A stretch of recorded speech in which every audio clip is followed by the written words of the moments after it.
My dad skipped my mom's funeral. He was off traveling with his mistress. That same night, I got a text from her number. I'm alive. Come to the cemetery. Now, I drove there, and what I found made my blood turn to ice. Can you imagine getting a phone call that shatters your world, telling you your mother just died, only to find out days later your father, her husband, is flaunting a mistress in Hawaii? As if that weren't enough, you then get a text message from your mother's number saying, I'm not dead. Come to the grave now. I'm Oliver, and what happened next, what I uncovered, will make your blood run cold. My name is Oliver Harris. I'm 33 years old, living in Portland, Oregon, where gentle rains fall and the Willamette River flows as calmly as a lullaby. From the outside, my life might seem like a perfect picture. I work as an architect for a prestigious urban design firm, have a wonderful wife named Audrey, a psychologist with a smile that melts away all worries, and a 5-year-old son, Nathan, with bright eyes and endless questions. We live in a modern wooden house nestled by the river, where morning sunlight filters through large glass windows, casting a warm golden glow over the breakfast table. Every day I wake up, brew coffee, listen to Audrey's giggles with Nathan in the kitchen, and think to myself that I'm truly fortunate. But, no picture is ever truly perfect, no matter how carefully it's painted. Behind the brilliance of happy days, there are always shadows people avoid looking into. And my shadow perhaps begins with my extended family, with my father and my mother. My father, Leonard Harris, is a big name in Portland's real estate world.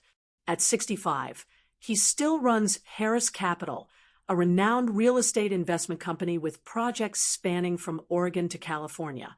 He's a polished man, always dressed in perfectly tailored suits. His voice, calm but sharp, as if every word he speaks is carefully calculated. To outsiders, he's an icon of success. But to me, he's a stonewall, cold, unapproachable, always making me feel like I'm never good enough. I remember once when I won my first design award at 25. I excitedly showed it to my father. He glanced at the certificate and said in an even tone, "Good job, Oliver." But working for someone else is just working for someone else. Those words cut like a knife, though I was used to him downplaying my achievements. To him, I was always just an architect working for someone else, not the heir to his real estate empire. He wanted me to take over Harris Capital, but I refused. I didn't want to live in his shadow, didn't want to become another version of Leonard Harris. My mother, Eleanor, was the complete opposite. At 62, she still retained the gentle and refined air of an art teacher. She had retired a few years ago, but still spent her time painting and tending to the backyard garden. Every weekend, Audrey and I would bring Nathan to visit my parents. Those afternoons were always my favorite. Mom would take Nathan to the garden, teaching him how to plant wild daisies. While I fixed bookshelves or checked the plumbing for her, my father was often busy with work, so he rarely joined us. In those moments, Mom would look at me, smile, and say, "You're my pride, Oliver. No matter what your father says, I know you've chosen the right path." Mom was always the mediator, trying to ease the tension between my father and me. I still remember the times when my father would get angry because I didn't follow his wishes. Mom would gently pull me aside, hand me a cup of tea, and tell me stories about her youth. Days when she was a passionate teacher, showing her students how to find beauty in the simplest things. She was my light, the one who made me believe I didn't need to prove anything to anyone, not even my father. My life went on like that, balanced precariously between happy days with Audrey and Nathan and the shadows of my strained relationship with my father. I tried not to think too much about him, about his cutting words or disappointed looks. I told myself I had everything: a warm little family, meaningful work, and a mother who loved me unconditionally. But deep down, I knew this peace was as fragile as a pane of glass where a single crack could shatter it all. That morning started like any other. I went to the office early, preparing for an important meeting with the design team. We were discussing adjustments to the blueprints for a green urban project, and I was excited to present my idea for a Central Park lined with shaded pathways. My colleague, Helena, nodded in approval, and my boss, Mr. Daniels, laughed loudly. "Oliver, you're always trying to turn Portland into a forest, aren't you?" I laughed back, feeling at ease with the relaxed atmosphere. Then my phone buzzed. I glanced at the screen and saw an unknown number. Normally, I don't answer calls during meetings, but something about the persistent ringing gave me a bad feeling. I apologized to the team, stepped into the hallway, and picked up. "Hello, is this Mr. Oliver Harris?" The voice on the other end was a woman's, trembling as if she were trying to stay calm. "I'm a nurse from Portland General Hospital. I'm so sorry to inform you that your mother, Mrs. Eleanor Harris, passed away this morning. She suffered a sudden cardiac arrest. We did everything we could, but—" I didn't hear the rest of her words. Her voice faded into a distant, distorted hum, as if I were sinking underwater. My heart pounded, blood rushed to my ears, and I felt the world collapse in an instant. "No," I whispered, my voice breaking. "No, you're mistaken. My mother can't." I stopped, realizing I was talking to myself. The nurse was still repeating her apologies, but I couldn't hear her anymore. "You're saying my mother died of a heart attack?" I asked again, my voice trembling as if asking enough times would change the answer. "How is that possible? My mother was healthy. She had no history of heart problems." "Are you sure it's my mother, Eleanor Harris?" "Yes, sir," the nurse replied, her voice softening. "I'm so sorry. Can you come to the hospital now? We need you to complete some paperwork." I nodded, though I knew she couldn't see me. I hung up, standing frozen in the hallway, still clutching the phone. Everything around me, the laughter from the meeting room, the sunlight streaming through the window, the sound of traffic outside, felt alien, as if I were trapped in a terrible dream. I don't remember how I went back to the meeting room to excuse myself, or what I said to Helena or Mr. Daniels. All I know is that I rushed out of the building, got in my car, and drove in a daze. Rain began to fall, droplets streaking down the windshield as if the sky itself were crying with me. In my mind, one question kept repeating: how could my mother be gone like that? How could someone so full of life vanish in a single moment? I pressed the gas pedal, and the car sped through the familiar streets of Portland. But everything suddenly felt alien. The rain grew heavier, casting a gray veil over the city. The windshield wipers screeched rhythmically like a heartbeat, trying to anchor me to reality. But my mind was lost. I couldn't accept it. My mother, the woman with the gentle smile, hands always stained with garden soil, and a voice as warm as sunlight, couldn't be gone like that. Not from some senseless heart attack. I gripped the steering wheel tightly, trying to stay calm, but my chest felt crushed under a heavy stone. My breathing came in short, ragged gasps, and I felt like I was falling into a bottomless abyss. I wanted to scream, to slam my hands against something, but all I could do was drive, as if keeping the car in its lane would somehow help me control the chaos raging inside. But it didn't help. Nothing could. Then memories flooded back, like scenes from an old film playing in slow motion. I saw myself, a 10-year-old boy, sitting at the kitchen table in my parents' old house. My mother stood there, wearing a floral apron, holding a paintbrush and a large sheet of paper. "Oliver, look at this," she said, her voice soft as a breeze.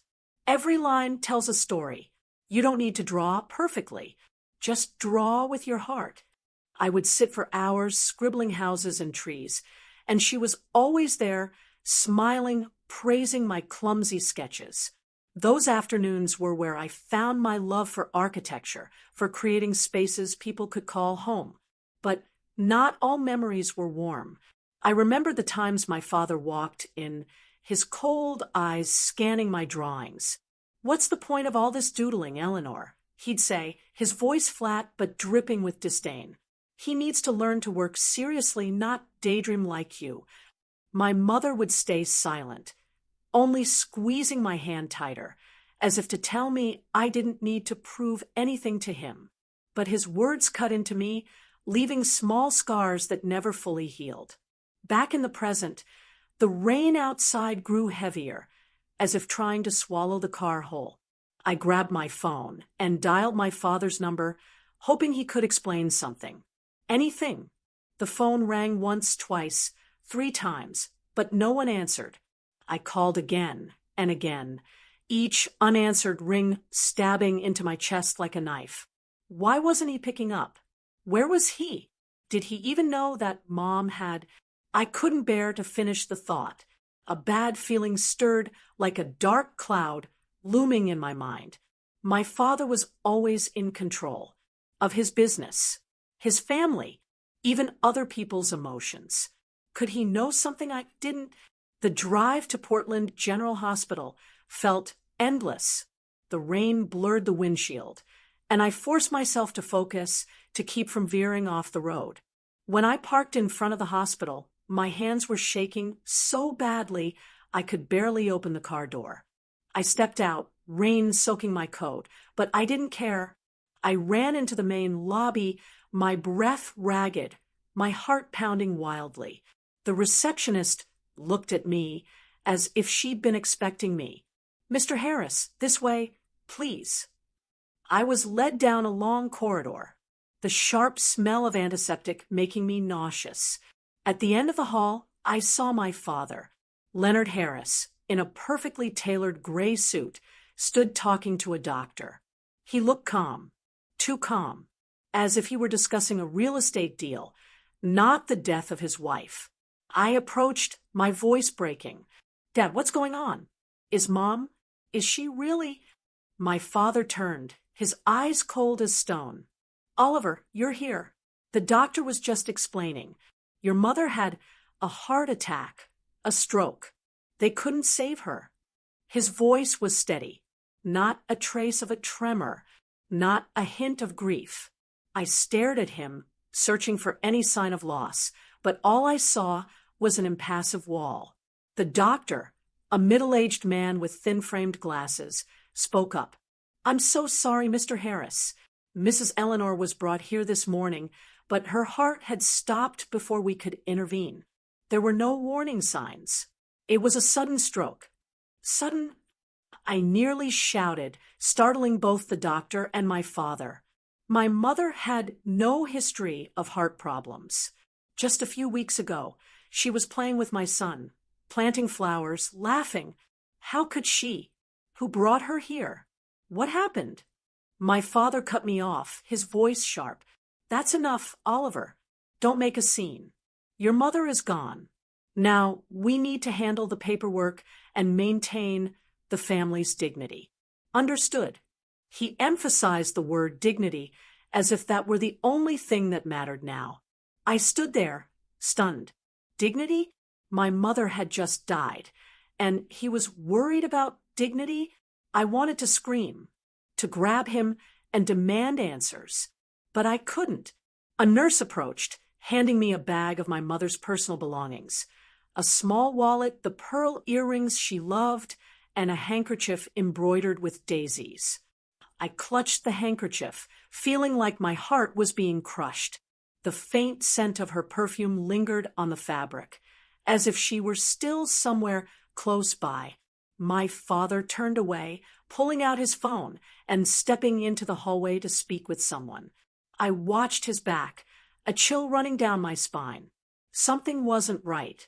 He was too calm, too detached. The woman he'd lived with for over 30 years was gone. Yet there he stood, signing papers, making calls, as if it were just another day at the office. I sank into a chair in the waiting room, my mother's belongings still in my lap. The hospital corridor was cold, the sound of footsteps and nurses' conversations echoing like they came from another world. I looked down at the handkerchief, my fingers tracing the embroidered daisies. In my mind, images of my mother's radiant smile mixed with my father's cold stare. The bad feeling grew stronger, like an undercurrent pulling me under. My mother's death wasn't simple. I didn't know why, but I felt it deep in my bones. 3 days later, I stood before the cemetery on the outskirts of Portland, where the gray sky seemed ready to swallow everything whole. The rain had stopped, but the air was heavy and damp, as if the heavens themselves were holding their breath to bid my mother farewell. I had taken care of everything for the funeral, from choosing the coffin and arranging flowers to organizing the ceremony.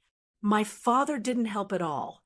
He called the night before, his voice curt and cold. "I'm tied up with some paperwork for the estate. Can you handle it?" I clenched my teeth and replied, "Yes," though inside I wanted to scream and ask how he could be so heartless. My mother was his wife, the woman who stood by him for over 30 years. Yet he used paperwork as an excuse to stay away. I stood at the cemetery gate, greeting relatives and my mother's old friends. They came, hugged me, and offered condolences I couldn't fully process. Eleanor was a wonderful woman. She left us too suddenly. We'll miss her smile. Each word felt like a knife, reminding me that my mother was truly gone. But what stung my heart even more were the whispers behind my back. Asterisk, where's Leonard? Why isn't he here? It's strange. A husband not attending his wife's funeral.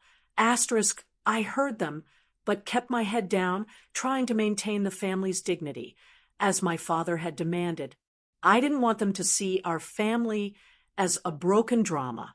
Audrey stood by my side, her hand gripping mine tightly. She didn't say much, just squeezed gently enough to let me know she was there. My anchor in this storm.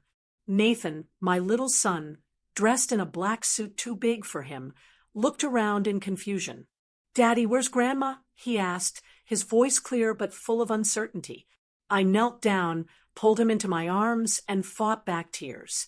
"Grandma, she's in a beautiful place now, buddy. She's planting daisies in heaven." Nathan nodded, but I knew he didn't understand. How could a 5-year-old comprehend such a loss? When my mother's coffin was brought out, my legs felt like they'd turned to stone. The oak casket was covered in white daisies, her favorite flower. I walked behind it, each step heavy, as if I were treading a path with no destination. The people around me bowed their heads, some sobbing loudly, but all I could hear was the pounding of my heart. As the coffin was lowered into the grave, I couldn't hold back anymore. Tears spilled over, hot and streaming down my cheeks. I missed her. Her departure was too sudden, too senseless. Like a book torn apart mid-story, Audrey wrapped her arms around me, whispering, "You're not alone, Oliver. I'm here. Nathan's here." I nodded, but inside I felt hollow. I wanted to scream, to demand why my mother had to go, why no one could give me an explanation. But I just stood there, watching as shovelfuls of earth covered the coffin, as if burying a part of my life along with it. My father didn't show up. Not a call, not a text, not a single word of concern. I had hoped, even just a little, that he'd appear at the last moment, that he'd stand here, even if he didn't cry, even if just to maintain the facade of a grieving husband. But no, Leonard Harris chose to be absent on the day my mother was laid to rest. His absence was like a slap in the face, a betrayal of everything my mother had sacrificed for this family. When the funeral ended, Audrey and I took Nathan home. Our wooden house by the Willamette River, once filled with laughter, now felt suffocatingly silent. Audrey made me a cup of tea. "Are you okay?" she asked, her eyes full of worry. I shook my head, unable to speak. I picked up my phone, scrolling aimlessly, searching for something to hold on to. Then I opened my father's social media page, something I rarely did. His posts were usually just photos of real estate projects, wine tasting events, or cliché quotes about success. But this time, I froze. A photo appeared, showing my father in a white suit standing next to a young woman, far too young, maybe just in her 30s. They stood on a balcony, smiling brightly, wine glasses sparkling under the lights. The caption was short but cut like a knife, a new chapter in life. I felt the blood rush to my head, my breath catching in my throat. My mother had been buried just hours ago, and my father, her husband, was publicly flaunting a new chapter with a stranger. I gripped the phone, wanting to smash it on the floor, to scream, to confront him right then and there. Audrey noticed the change in my expression and asked, "Oh, well, what's wrong?" I handed her the phone, unable to speak. She looked at the screen, her eyes widening, then slowly lowering as if she too couldn't believe it. The pain inside me erupted into rage like a wildfire. I stood up and walked to the bookshelf where I kept an old framed wedding photo of my parents.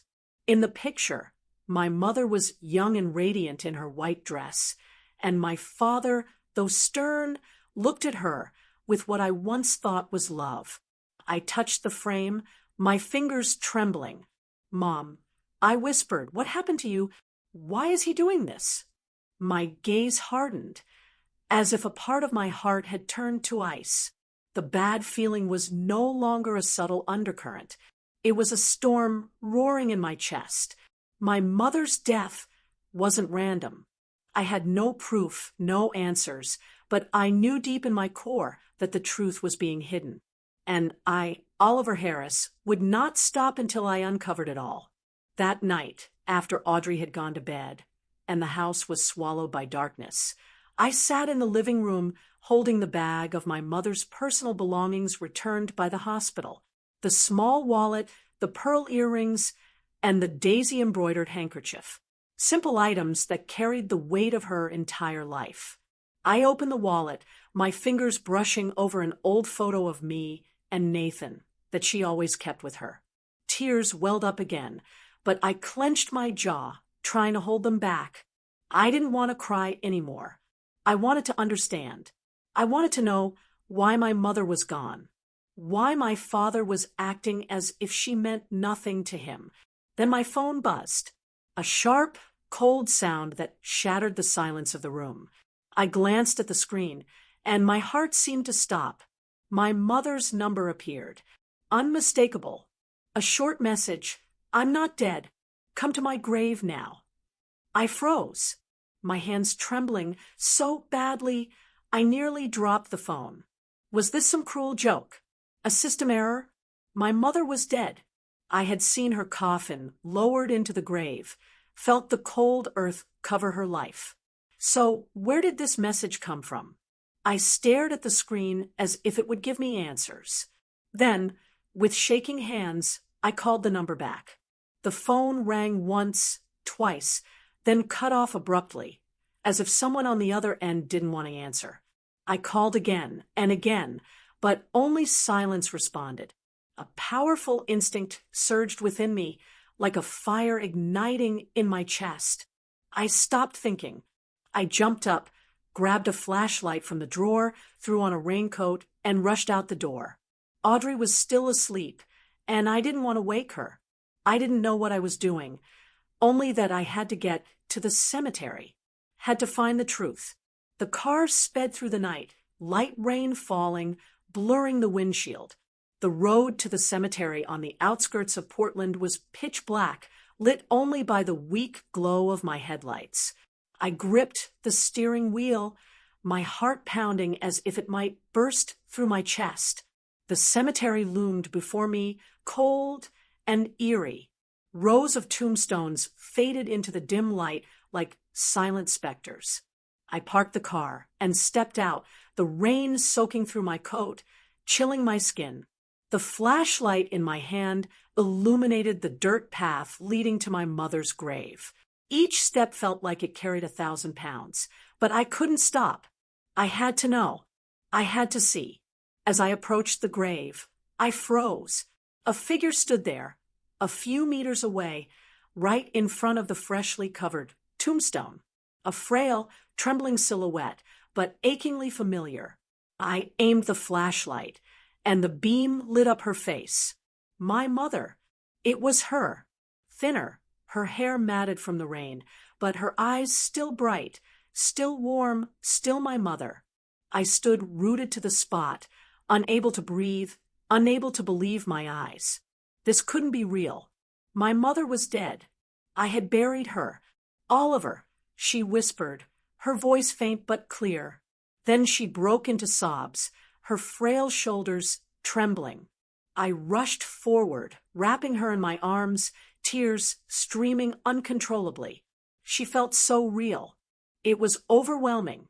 The warmth of her body, the faint scent of her perfume, the embrace I thought I'd lost forever. I trembled, crying and holding her tightly, terrified that if I let go, she'd vanish like a dream. Mom, Mom, I could only repeat, my voice breaking. How? How are you alive? She took my hand, her fingers cold but firm. She looked into my eyes, her gaze a mix of pain and resolve. You can't tell anyone I'm alive, she whispered, her voice trembling, as if afraid someone might overhear. I'll explain everything to you, Oliver. I had a reason to fake my death. I was stunned, 1,000 questions flooding my mind. A plan. Who helped her do this? Why did she have to fake her death? And why did she choose me, trusting me with this message? I wanted to ask, to understand, but no words came out. The rain continued to fall, light and cold, cloaking us in a thin veil of mist. We stood there, beside her freshly covered grave, in the dark cemetery, like two lost ghosts in a surreal story. Fear and mystery enveloped me. But in that moment, I knew one thing. My mother was alive.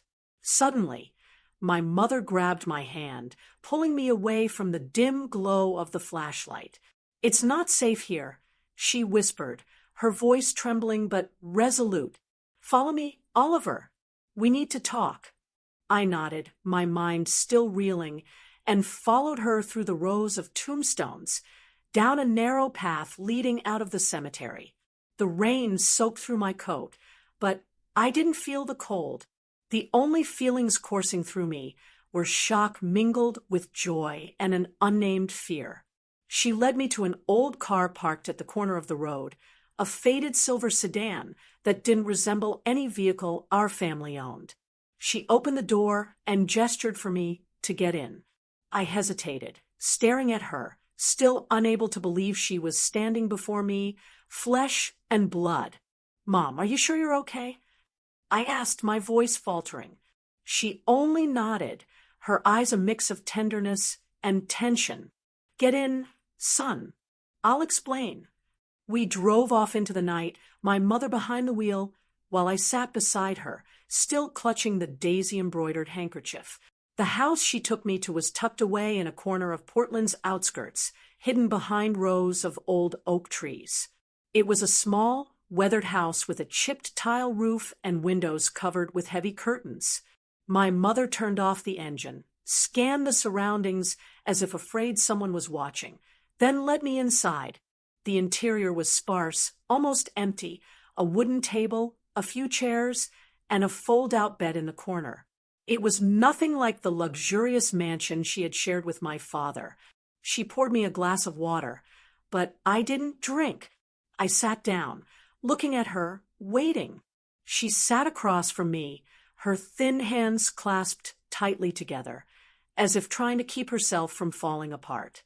I know you're angry, she began, her voice quivering. Angry that I hid this from you, that I let you endure the pain of losing me. But you have to understand, Oliver, I had no other choice. I shook my head, trying to suppress the surge of emotions. Mom, why? Why did you have to do this? Why did you have to fake your death? And Dad, does he have anything to do with this? Just mentioning my father made my blood boil. The image of him with the young woman in the social media photo cutting into my heart like a knife. My mother took a deep breath, her eyes darkening as if she were sifting through painful memories. It started a few months ago, she said. Your father, he changed, Oliver. He became colder, more ruthless. I discovered he was having an affair with a young woman, someone named Vanessa, who works at his company. He wasn't just sneaking around. He was blatant about it, as if he wanted to humiliate me. I clenched my fists, trying not to interrupt. I had suspected as much after seeing that photo, but hearing her confirm it felt like a punch to the chest. She continued, her voice trembling with anger and pain. When I confronted him, he didn't deny it. Instead, he threatened me. He wanted me to sign over assets, shares in the company, properties, everything in my name. He said if I didn't agree, I'd disappear. Disappear. I repeated, my voice choking. You mean Dad threatened to kill you? She nodded, her eyes red with tears. I wasn't sure if he'd actually go through with it, but I felt the danger. He started watching me, Oliver. I found hidden cameras in the bedroom, in the living room. He'd fly into rages out of nowhere. And once he even shoved me when I refused to sign the papers. One night, he lost control, screaming that I'd regret not obeying him. That's when I knew I had to do something to protect myself. I sat in silence, feeling like the world was crumbling again. My father, the man I thought was merely domineering and cold, could he be this cruel? I remembered his emotionless gaze at the hospital, the way he hurriedly signed papers, as if my mother's death was just another task to check off. But she wasn't done. I had an old friend at Portland General Hospital. She said, her voice steadier, as if recounting a carefully calculated plan. Her name is Martha. I told her everything, and she agreed to help. I planned to fake a heart attack. The housekeeper didn't know anything, so when I collapsed, she panicked and called for help immediately. Everything went as planned. At the hospital, Martha recorded that I had gone into cardiac arrest and helped me leave through a back exit. They used a mannequin to substitute the body. Everyone, including your father, believed I was dead. I listened, my head spinning. Mom, you planned all of this. But why didn't you tell me? Do you know how much it hurt to think you were gone? My voice broke, torn between anger and love. I thought of the past few days, the sleepless nights, the tears at the funeral. She had let me endure it all, without a single hint. She lowered her head, tears streaming down her cheeks. I'm sorry, Oliver. I wanted to tell you, but I couldn't take the risk. Your father, he's too dangerous. If he suspected even the slightest thing, I don't know what would have happened. I chose you because I knew you wouldn't abandon me, because you're the only one I trust. I looked at her, my heart torn in two. I pitied her, this woman who had to stage her own death to survive. But I was also angry at being kept in the dark, angry at my father, the man I called Dad, for pushing her to this point. The image of him in his perfect suit with that cold smile now felt like a thread in my eyes. I'd once thought he was just controlling, but now I saw he was far more dangerous. She gripped my hand, her eyes resolute. I had no other choice. Oliver. Faking my death was the only way to survive and make him let his guard down. But now I need you. We have to uncover the truth before he finds out I'm still alive. I stood frozen, each word from my mother cut through the shock, gripping me like a knife. Outside, the rain pounded relentlessly on the tin roof, mingling with the ragged breaths of my mother and me in the small suburban house. The dim yellow light cast shadows on her gaunt face, highlighting the lines of fear and resilience etched into her features. I looked at her, the woman I thought I'd lost forever, and felt a fire ignite in my chest. Pain, rage, and love for my mother fused into a cold determination. I would protect her, and I would make my father, Leonard Harris, pay for what he'd done. But I knew this wasn't the time for impulsive actions. If my mother was right, if my father was truly as dangerous as she said, we needed evidence, a solid plan. I gripped her hand tightly. Mom, I'll do whatever it takes to help you, but I need to know what you want me to do. Where do we start? She sighed, her eyes scanning the bare room as if searching for an anchor. We need evidence, Oliver. Evidence of what he's done. Not just to me, but everything he's hidden in the past. Your father is careful, but he's overconfident now. He thinks I'm dead, that no one stands in his way. This is our chance. I nodded, though my mind was still in turmoil. I wanted to scream, to confront my father right then and there, but I knew she was right. We needed to act smart, not emotional. I'll keep this secret, Mom, I said, my voice steadier than I expected. I won't tell anyone, not even Audrey or Nathan. But you have to promise me you won't disappear again. I couldn't handle losing you a second time. She gave a sad smile, gently stroking my cheek, as she did when I was a child. I promise, Oliver. From now on, I won't hide anything from you. Returning home that night, I felt like I was living in two worlds. One was the warm wooden house by the Willamette River, where Audrey and Nathan slept peacefully, where I once thought everything was perfect.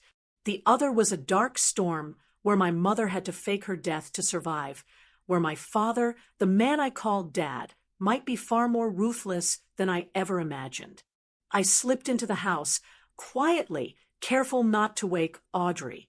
She lay in bed, her breathing steady, but I couldn't join her. I sat in the living room, staring at the framed photo of my mother on the small altar, wondering how I could keep this secret from the wife I loved more than anything. The next morning, I tried to act normal. I brewed coffee, made toast for Nathan, and drove him to preschool. Audrey looked at me, her eyes full of concern. "Are you okay, Oliver?" she asked, her hand resting lightly on my shoulder. "You look like you haven't slept all night."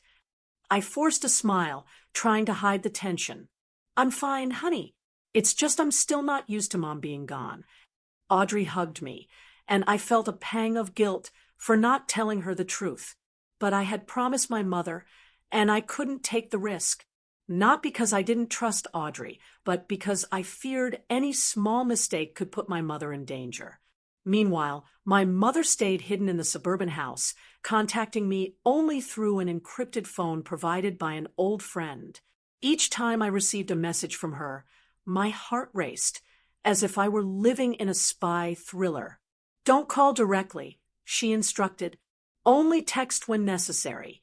And be careful, Oliver. Your father isn't easily fooled." While my mother lived like a ghost, my father, Leonard Harris, was reveling in a lavish lifestyle. I checked his social media, and each post stabbed my heart anew. There he was on a yacht in California, arm around the young woman named Vanessa, smiling as if he'd never lost his wife of 30 years. Another post from Vegas with a glass of wine and a caption, "Freedom is living true to yourself." I gripped the phone, wanting to smash it, but I knew I had to stay calm. My father was overconfident, as my mother said. That was our advantage. I decided to use his absence to act.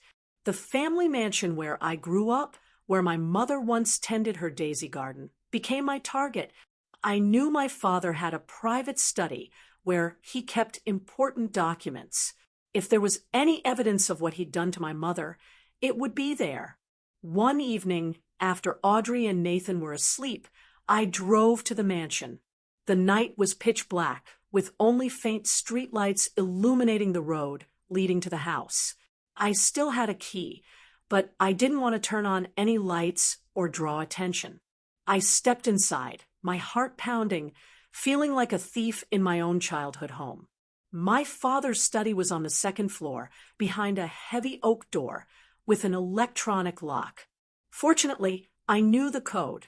My mother's birthday, a detail that now felt both bitter and ironic. Inside, the room was as I remembered, a large wooden desk, shelves filled with file binders, and the faint smell of leather. I began searching, careful not to disturb anything. The drawers were full of contracts, invoices, and routine business documents. But I knew my father wasn't that simple. He always hid important things where no one would think to look. After nearly an hour of searching, I noticed a panel on the wall behind the desk that seemed out of place. I tapped it lightly and heard a hollow sound. My heart raced. Using a letter opener from the desk, I carefully pried the panel open. Behind it was a small old safe with a combination lock. I tried several combinations, my father's birthday, my mother's, mine, but none worked. Finally, I tried their wedding anniversary, and the safe opened with a dry click. Inside was a treasure trove of dark secrets. I found bank statements showing massive transfers to offshore accounts. Switzerland, the Cayman Islands, places I'd only heard of in financial scandals. There were forged contracts with my mother's signature, transferring shares and properties I knew she'd never agreed to. But what chilled me to the bone was a small USB drive, an old stack of newspapers, and a few cassette tapes. I plugged the USB into my laptop, my hands trembling. An audio file appeared, recorded over 20 years ago. I pressed play, and my father's voice came through, harsh and filled with anger. "You think you can control me forever, Charles?" he shouted. "This fortune belongs to me, not you or your daughter." The responding voice was my grandfather's, calm but firm. "Leonard, you won't touch a cent unless Eleanor agrees. You know that." The argument escalated, with my father's threats growing darker, until the recording cut off abruptly. I opened the stack of newspapers, my heart pounding. They were local papers from over 20 years ago, with headlines about a car accident that killed my grandparents. I remembered my mother telling me, her voice heavy with grief, that they died during a business trip. At the time, I thought it was a random tragedy. But now, piecing together the recording, my father's resentful tone, and the timing of the accident just days later, I began to suspect. Was my father directly involved? Did he do something to seize my mother's inheritance? I photographed everything, backing up the data to my phone and a spare hard drive. Then I drove back to the suburban house, my heart heavy. When I told my mother, she sat silently, her trembling hands clutching her glass of water. I always suspected, she whispered, tears streaming down her face. I always felt my parents' deaths weren't normal, but I had no proof, and I couldn't bring myself to believe Leonard could go that far. I took her hand, feeling the world crumble again. "Mom, we're not just dealing with a cheating husband," I said, my voice shaking with anger. "We're dealing with someone who might have been hiding crimes for 20 years. She nodded, her eyes no longer just filled with sorrow, but burning with resolve. "We'll expose him, Oliver. For me, for you, and for everyone he's hurt." I looked at my mother, a woman who had endured so much, and felt a fire ignite in my chest.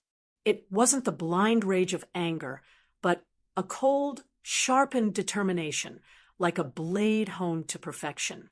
My father, Leonard Harris, had built an empire on lies, betrayal, and possibly crimes I hadn't dared to imagine. But now he would face the truth, and my mother and I would be the ones to pull back the curtain. I gripped her hand, my voice firm but resolute. "Mom, we'll do this the right way. No impulsiveness, no letting emotions take over. We need to build a solid case, so when he falls, he won't get back up." She gave a faint but steadfast smile. You're truly my son, Oliver. Always thorough. Always thinking before acting. I know someone who can help us. Charlotte Wells, a lawyer specializing in finance and estates. She was my best friend in college. If anyone knows how to deal with men, like your father, it's Charlotte. I nodded, feeling a spark of hope in the darkness. So, where do we start, Mom? The documents I found, the bank statements, forged contracts, the recording. Are they enough to begin? They're enough to start, she said, her eyes lighting up. But we need more. Your father is careful. He won't let himself be caught easily. We need additional evidence, and we need to do everything legally so when the truth comes out, he can't escape. The days that followed felt like I was living two lives. By day, I was still Oliver Harris, architect, husband, father, dropping Nathan off at preschool, laughing with Audrey, and working on blueprints at Urban Vision. But by night, I became someone else, a truth seeker, quietly piecing together the puzzle to dismantle my father's empire. Meanwhile, my father seemed utterly unaware. I monitored him through social media, where he continued to post about his lavish lifestyle, standing on a yacht in Malibu, dining by candlelight in an upscale restaurant, or strolling on a beach with Vanessa. Each photo was a stab to my heart, but also an opportunity. He was overconfident, believing he'd escaped all constraints, that my mother was dead, and no one could stand in his way. He didn't know, as every move was being watched, that each smug smile only fueled my determination. I began to act. First, I contacted Charlotte Wells, my mother's lawyer friend. We met at a small cafe on the outskirts of Portland where no one knew me. Charlotte was a woman in her 50s with short silver hair and eyes as sharp as a hawk's. As I recounted my mother's story, the fake death, my father's threats, and the documents I'd found, she listened intently, taking notes without betraying any emotion. When I handed her copies of the bank statements, forged contracts, and the recordings, she finally spoke. This is a big case. Leonard Harris isn't just an adulterer. If what you're saying is true, he could be running an illegal financial network. But we need more evidence, and we need to do this by the book. Charlotte began organizing the documents, turning my scattered pieces into a coherent internal investigation file. She categorized the bank statements, scrutinized the forged contracts, and hired an audio expert to verify the recording. This recording is crucial, she said. It shows Leonard's intent, but we need to tie it to specific actions. Can you get more data from his company? I knew it was a dangerous task, but I nodded. Harris Capital, my father's company, was a fortress with tight security and loyal staff. But I had an advantage. I was Leonard Harris's son. Though he never saw me as his heir, I still had limited access to some company systems from helping with design projects in the past. One evening, I went to Harris Capital's headquarters, pretending to retrieve old design documents. The security guard, a middle-aged man named Frank, greeted me warmly. "Haven't seen you in a while, Oliver," he said, his tone friendly. I smiled, hiding my tension. "Yeah, I just need to grab some blueprints. Dad asked me to check an old project." Frank let me in without suspicion. I went straight to the 10th floor, where my father's office was. The room was expansive, with floor-to-ceiling windows overlooking Portland, but I had no time to admire the view. I sat at his desk, powered on his computer, and used a backup password I'd seen him enter during a family meeting. Luckily, it still worked. I sifted through files, my heart pounding with every sound in the hallway. Then, I found a hidden folder encrypted with another password. I tried several combinations to no avail. Finally, I typed Vanessa, and the folder unlocked. Inside were countless emails, invoices, and records of anonymous offshore investment funds. My eyes lit up. This was gold. I copied everything to a USB drive, my hands shaking so badly I nearly dropped it. This was evidence of under-the-table transactions. money that never appeared in Harris Capital's official books. Meanwhile, my mother worked from her end. She secretly contacted an old friend in the tax authority, a man named Robert who had worked under my grandfather. She sent him copies of the documents I'd found. A few days later, Robert called back, his voice grave. "Eleanor, what you sent me is a bombshell. Leonard has 4 offshore accounts totaling over $30 million unreported. This is clear evidence of money laundering and tax evasion. I'll pass this to federal agencies, but you and Oliver need to be careful. If Leonard finds out what you're doing, he won't hold back." Charlotte accelerated the process. She filed an anonymous complaint with the Securities and Exchange Commission and the IRS, while initiating a temporary asset freeze on Leonard. "He won't know what's happening until it's too late," she said, her eyes gleaming like a warrior preparing for battle. "We're planting a legal bomb under his feet, and it's about to go off." In the meantime, I decided to stir things up on social media. Using an anonymous account, I began leaking hints about Harris Capital, vague suggestions of investment fraud, questions about the origins of Leonard Harris's wealth. I didn't directly accuse him, letting the press and public dig deeper. Soon, articles started appearing. Is Harris Capital hiding something? Questions surrounding the transparency of a real estate empire. Shareholders grew uneasy. The company's stock dipped slightly, and I knew my father was starting to feel the pressure. One morning, I received a message from Charlotte. "The FBI has launched a federal investigation. They're reviewing all the documents we sent. Leonard doesn't know yet, but he'll be summoned soon." I sank into a chair, gripping my phone, and whispered to myself, "Now he'll know what it feels like to lose control." Meanwhile, my father continued his vacation. I saw his latest post, a photo of him on a beach, cocktail in hand, but I also saw other news. Reporters were starting to swarm him, asking questions about Harris Capital, offshore accounts, and fraud allegations. He still smiled, brushing off the questions, but I knew that smile masked panic. He was losing control, and for the first time in my life, I felt like I held the upper hand. I called my mother, my voice trembling with excitement and anxiety. "Mom, everything's falling into place. The FBI is involved. He won't get away." She was silent for a moment, then spoke, her voice both resolute and pained. "Good, Oliver. But remember, this isn't about revenge. This is about justice. For me, for your grandparents, and for everything he's destroyed." I nodded, though she couldn't see me. Justice. The word echoed in my mind, a guiding flame. The days that followed saw the legal storm we had quietly planted finally erupt. One morning, I turned on the TV and saw my father's face on the local news.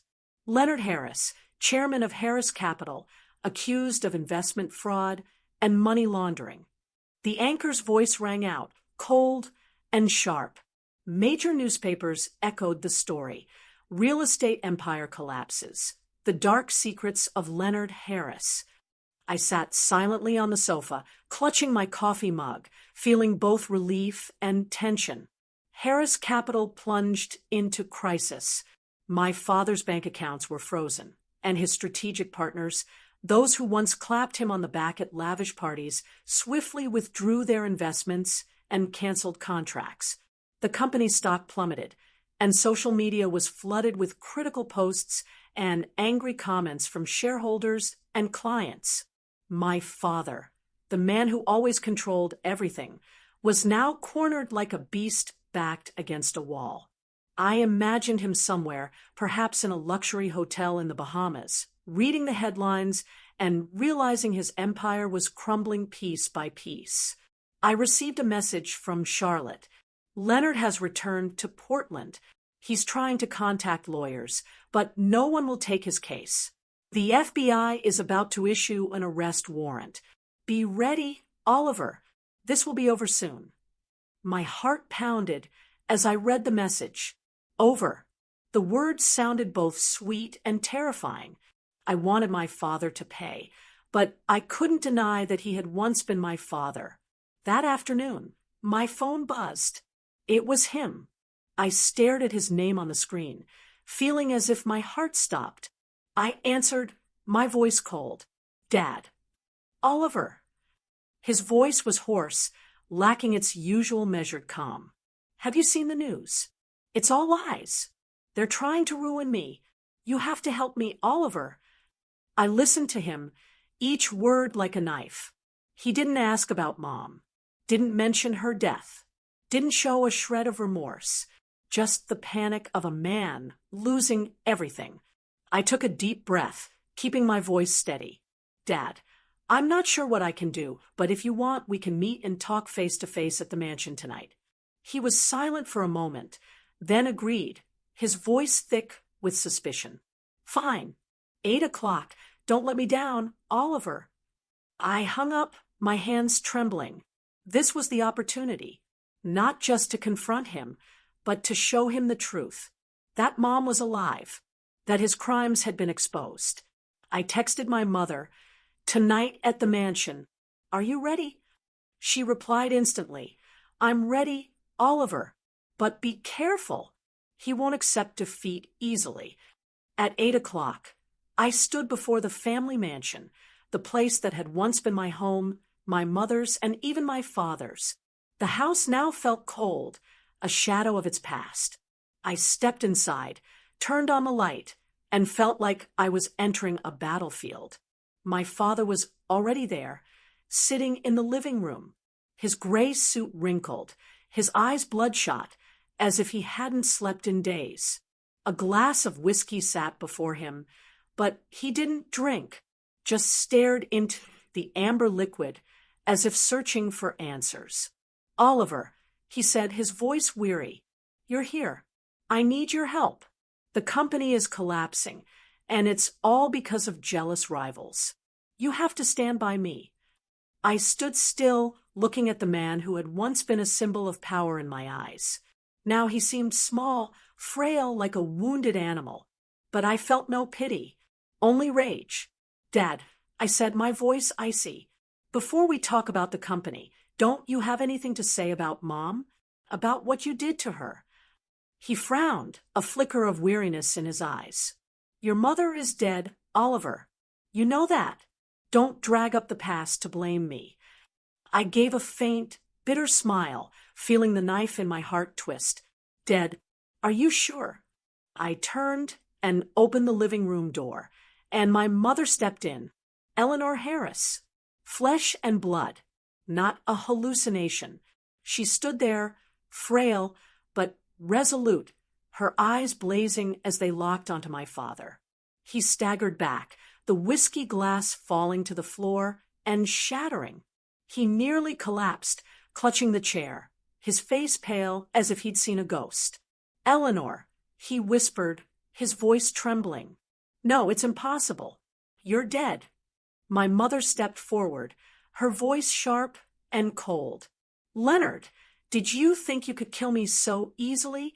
Did you think you could take everything, my assets, my family, even my life, without paying a price? He shook his head, his eyes darting between panic and anger. What are you talking about? Is this some kind of joke? Oliver, you're behind this, aren't you? You two are conspiring to frame me. I stepped forward, standing beside my mother, my voice calm but heavy with weight. Dad, stop pretending. We know everything. The offshore accounts, the forged contracts, how you threaten Mom to seize her assets. And then there's my grandparents.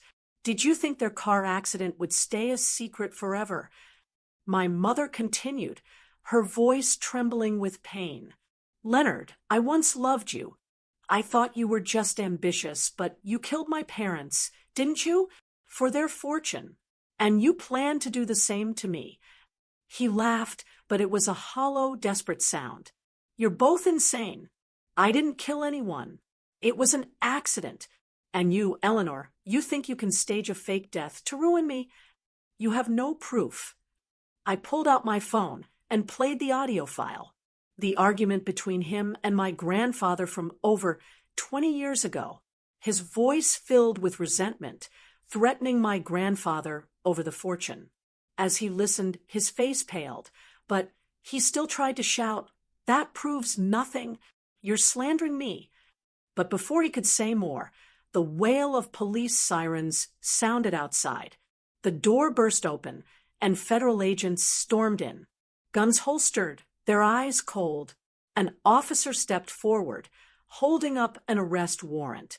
"Leonard Harris, you're under arrest for money laundering, investment fraud, and accessory to murder." He was handcuffed right there, in the house that had once been a symbol of his power. Reporters were already waiting outside, cameras flashing, capturing the moment the man once hailed as Portland's icon of success was led away like a criminal. As he was escorted out, my father turned back, his eyes a mix of hatred and desperation. "You'll regret this, Eleanor," he growled. But my mother stood there, silent, her eyes no longer filled with pain, but with the resolve of someone who had won. But that was only the beginning. The case against Leonard Harris quickly became a national media frenzy. Morning and evening news, major newspapers, and viral social media posts all focused on him. No longer the successful entrepreneur, but the mastermind of a dark financial network. The charges were laid out clearly: money laundering, investment fraud, tax evasion, and accessory to the deaths of my grandparents. My mother and I were called as key witnesses at the trial. The day we entered the courtroom, my heart pounded, not out of fear, but from the realization that this was the final moment to confront my father. The room was packed with people, reporters, lawyers, and former business partners of my father, now looking at him with unfamiliar eyes. He sat in the defendant's chair, his gray suit wrinkled, his hair noticeably whiter, his face gaunt. He didn't look at me or my mother, only stared down, his eyes empty, like a man who had lost everything. When my mother took the stand, I saw her stronger than ever.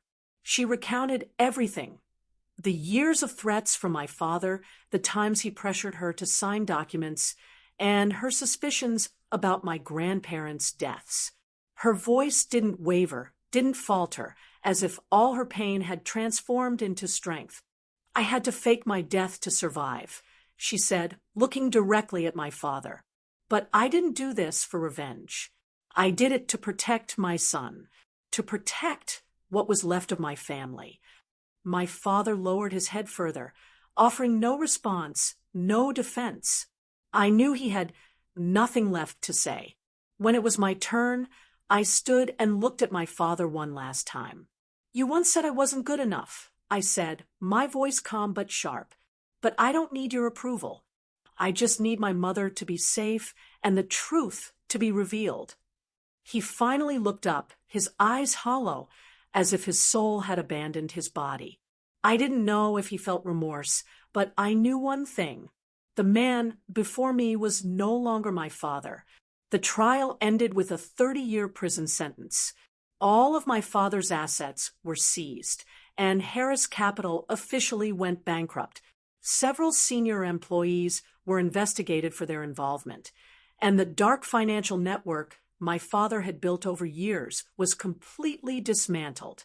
The press called the biggest scandal Portland has ever seen. But for me, it wasn't just a case. It was the end of a nightmare and the beginning of a new chapter. After the trial, my mother and I became the center of attention. The media dubbed her the woman who returned from the dead, turning her story into a symbol of resilience. My mother, with her gentle but resolute nature, chose to step away from the spotlight. She sold the old mansion, the place that had once been a home but also a prison, in her final years with my father. The proceeds from the sale were donated to a foundation supporting women affected by domestic abuse and financial manipulation. "I don't need that house anymore," she told me, her voice soft. "It only reminds me of the days I lived in fear." She moved to a small house on the Oregon coast, where she lived peacefully planting wild daisies and painting. Each time I visited, I saw her in the garden, hands covered in dirt, her smile as radiant as ever. She taught local children how to paint, sharing stories about finding beauty in simple things. Watching her, I knew she had reclaimed herself. No longer a shadow of Leonard Harris. I changed too. I left urban vision, no longer wanting to be tied to large corporations. Instead, I opened a small studio called Eleanor Designs, specializing in green spaces and community housing. My goal was simple but clear: build homes that people once feared returning to. Each project was a way to heal, not just for myself, but for others who had lived in houses full of wounds, like my mother and me. When Audrey learned the full truth about my mother and what I had done, she was speechless with shock. "Oliver, why didn't you tell me?" she asked, her eyes red with tears. I took her hand, apologized for keeping her in the dark, and explained that I didn't want to pull her into danger. She hugged me, whispering, "I'm proud of you, but don't ever hide anything from me again, okay?" I nodded, feeling a weight lift from my chest. Audrey and Nathan remained my greatest anchors. We visited my mother often. Trips to the Oregon coast became a joy for the whole family. Nathan ran through her daisy garden, laughing as she taught him how to draw a dinosaur. Audrey and my mother sat on the porch, sipping tea and chatting like old friends. Watching them, my heart warmed. This was my family. Not perfect, not glamorous, but filled with love and sincerity. As time passed, the case of Leonard Harris faded into the background, but its echoes lingered deeply in my mind. Whenever I drove past the old Harris Capitol building, now just an empty concrete shell with a dusty "for lease" sign, I no longer felt hatred. Instead, I felt a twinge of regret, not for my father, but for the man he could have been. He had everything: a family, a career, and the chance to live a meaningful life. But he chose greed, betrayal, and ultimately lost himself. I began writing my story, not for the world to read, but for Nathan. One day when he's older, I want him to read it and understand that life isn't just about what you achieve, but how you face its challenges. And I wrote about the greatest lesson I learned. Justice isn't about retaliation, but about daring to stand up for what's right, even when it means standing against your own family. Nathan, my little son, is my brightest light. I spend more time with him, teaching him about honesty, kindness, and protecting those who are vulnerable. One day while we were drawing in my mother's garden, Nathan looked up and asked, "Dad, is Grandma a superhero? She beat the bad guy." I laughed, ruffling his hair. "You're right, buddy. Grandma is a superhero, but not because she beat the bad guy. She's a superhero because she never gave up, no matter how tough life got." Those afternoons with my family, under the fiery red sunsets of the Oregon coast, taught me the true value of happiness. It doesn't lie in extravagant parties, towering skyscrapers, or the approval of others. Happiness is sitting with Audrey, listening to her talk about a patient she helped overcome their pain. It's watching Nathan run and laugh, carefree.